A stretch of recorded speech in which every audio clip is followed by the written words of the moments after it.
First of January 2021. Happy New Year, everyone.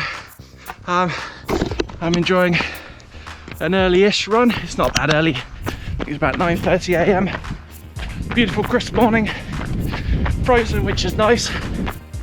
All the mud has frozen, so it's quite hard now, and I'm not going to hopefully get my feet wet. Keep it a bit warmer. And it's a beautiful day, no wind.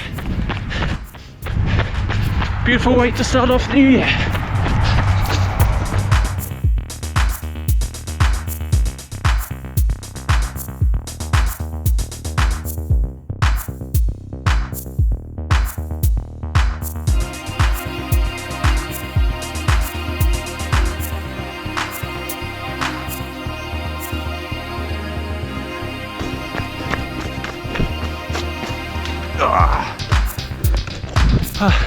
Feet almost wet again.